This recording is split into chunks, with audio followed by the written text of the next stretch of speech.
Alright guys, Paul back here again with another video. This is one I've been looking forward to doing for some time now, and it is going to be an in-depth comparison video between the UFC, the original UFC heavyweight replica, the version 1, the version 2, and the version 3. So we're going to try and make this as simplistic as possible. I'm going to try show you the differences. A lot of people probably won't know there was even 3 different versions of this replica released.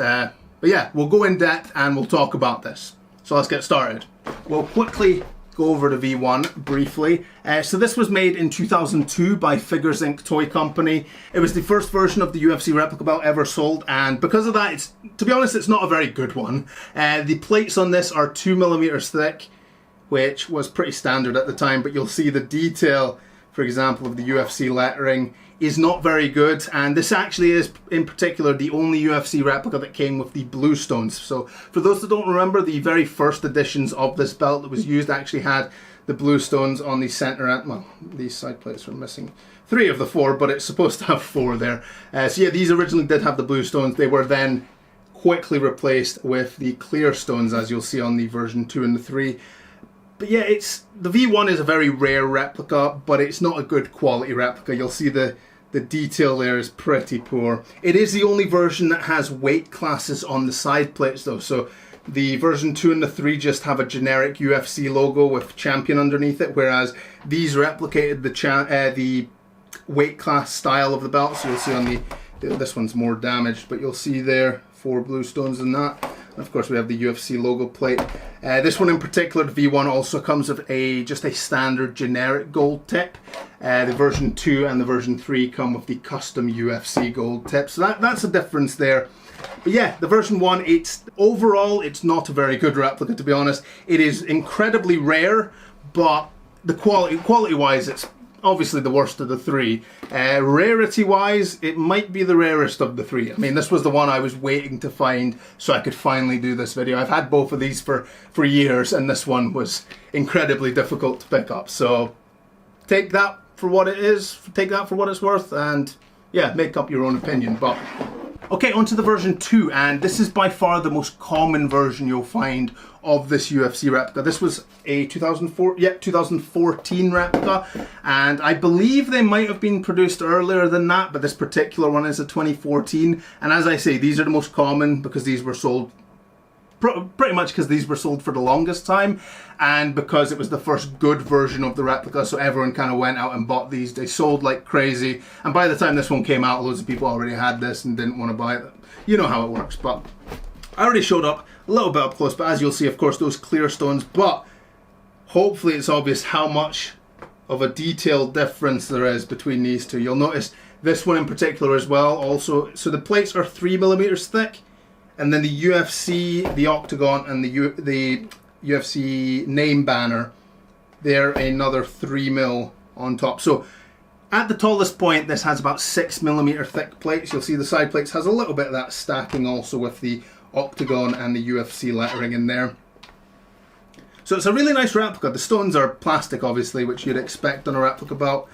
And of course it does have that logo plate, and as I mentioned, that UFC custom tip with the UFC logo, which is, honestly, I love the UFC logo on the tip. I think it's such a subtle, like, small touch to add to a belt design, but I think it just kind of makes this belt. It's a really cool addition in my opinion. But yeah, the version 2, a really nice replica, by far the most common one you'll find of these. And that brings us on to the version 3, which, to put it simply, is by far the best version of the replica. It doesn't even come close, to be quite honest with you.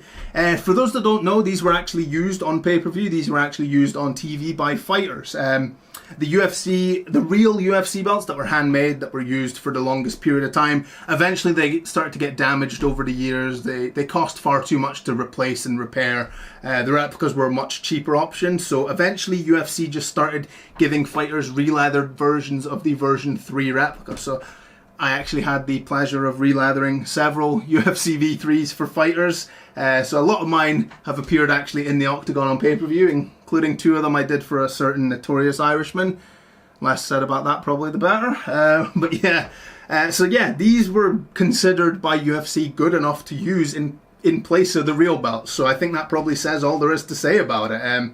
if we look up close at the detail, it's probably immediately obvious why. I mean, the depth of these plates are 10mm thick with a 10mm stacked piece on top. It's honestly quite insane. The stones, also the stones used on this belt are real crystals. They're not Swarovski, they're not cubics unfortunately, but they are real glass stones. So as far as replica stones, these are some of the best replica stones used. Personally, I still would restone them with cubic zirconia because they look much better, but as far as replica stones, really impressive. Of course, this does have UFC logo plate and that UFC gold tip. This one in particular is very damaged, as you'll see there. But hopefully that gives you a good idea of the belt design itself. I should mention this is a 2016 replica belt, so when did the Legacy belt come out? About 2019, 2018? So I can't remember, but yeah, this was used, these replicas were used on pay-per-view up until the Legacy belt completely replaced it. So yeah, we'll look fully in depth now, but I just wanted to give a quick overview of each belt to kind of give the bullet points about them. So let's look in depth. Okay, I think this will hopefully show them all up fairly well, but so from the top to bottom, version 1, 2, 3, and setting them down like this, honestly, you can really see the differences. The depth of the version 3 is insanity. The version 2 looks amazing until you look at this one. Look at that. Crazy. But then you see the version 1 and you think, that is terrible. But we'll quickly go in depth. This one has, I should mention, that's a custom tip that the previous owner added. So I bought this and it turned up with a tip on both ends and I was rather confused. So this does not come as standard. That was added by someone who, for some reason, added a tip on that end. Who knows? But yeah, like I mentioned, this is the only one that has the weight class side plates. The strap on this is terrible, by the way.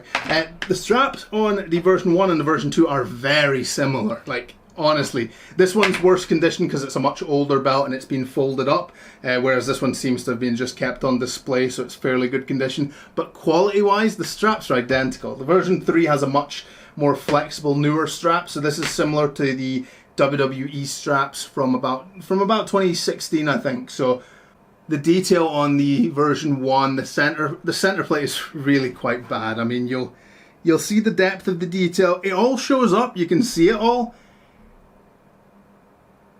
but there's really not much to it, to be honest. And again, those 2mm thick plates, when compared to the other two versions, it's a night and day difference. So it's a very rare replica, but it is not a good replica at all.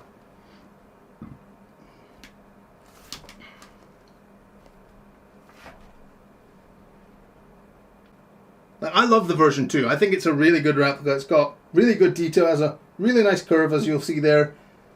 The depth of the detail is honestly fantastic on the V2. It's just not as good as the version 3, to be honest. So you'll even see the difference between the side plates there. Just look at the thickness of those side plates. That's honestly quite ridiculous, the difference.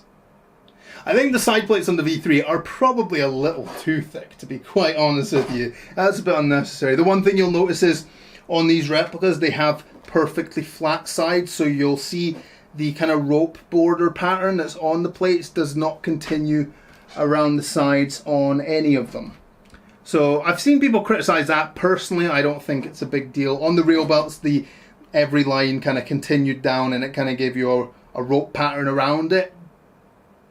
But that is a very, very small thing to be upset about. And if you are, realistically, this is a $400 replica, maybe $500, I can't remember how much UFC charged for these, versus a $3,000, $4,000, $5,000 handmade belt. So there is differences between the replica and the real belt, but personally I think this is honestly a fantastic replica. It is one of the best replicas ever produced, regardless of company. Genuinely really nice replica. If you can find the version 3, absolutely pick it up. It is fantastic. Like I mentioned, it was used by fighters, so hey, if you get it re-leathered by me, you'll have an exact copy of the one that several fighters used. I didn't even think of that, but yeah, there you go then. So you can have a TV accurate UFC belt. This guy. Right, before we finish up this video, I'd just like to give a special shout out and a thank you to all my gold tier patrons, including Scott Welsh and Stephen Buchanan. Guys, I appreciate your support so much. If you want to check out the Patreon, click on the link in the description box below. Over there we do monthly live streams as well as kind of behind the scenes, how straps, how belts are made videos and things like that. We're slowly growing the Patreon, hoping to make it something much bigger, much better in the coming months. And yeah, if you want to check that out, I'd appreciate it. Okay, I did mention that this one was the most flexible, and it ain't half bad. Look, this one's weighed, that's obviously weighed down by the logo plate, the tip, and one side plate. So that's kind of an unfair comparison, but I mean, that's amazing. So that's, even without the other two parts, that's still really good. I will say it's because this is now, what, a 5-year-old belt, so I think it has been folded in storage, but to be fair, that ain't half bad. That ain't half bad at all. Compare that to... Okay, that has been folded in storage, so that's an unfair comparison. Okay, I think that is everything we wanted to cover in this video. I hope that gave you a good understanding of the differences. I've mentioned before to people when they email asking about UFC belts, and I mentioned the different versions, and then people get confused. They don't know what the version 1, 2, 3, they don't know what they are. So hopefully this video is a decent enough overview showing the differences between all three. Like I said, I do recommend the V2 if you can find one, pick it up. I definitely recommend the V3, and the V1 is not good. It's a really bad replica, but that is a collector's piece, so I know there are people who will want to collect the very first version, so it is, in some cases, if they're in good condition. This one ain't good condition, but if they are good condition, I've seen these go for a very high price. You can spend your money on what you want. I just want to give a good understanding for everyone of what the different versions of this belt are. So, that being said, I appreciate everyone that watched. I hope this was informative or useful to anyone. If you have any comments or queries, leave them in the comment section down below. That being said, if you could like the video, I would genuinely appreciate it. Fucked that up, didn't I?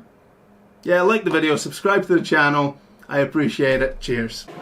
Yo, monkeys, it's me, DDP. And if you want to get one of the greatest belts made for you, go to Paulmartinbelts. That's right, sucker.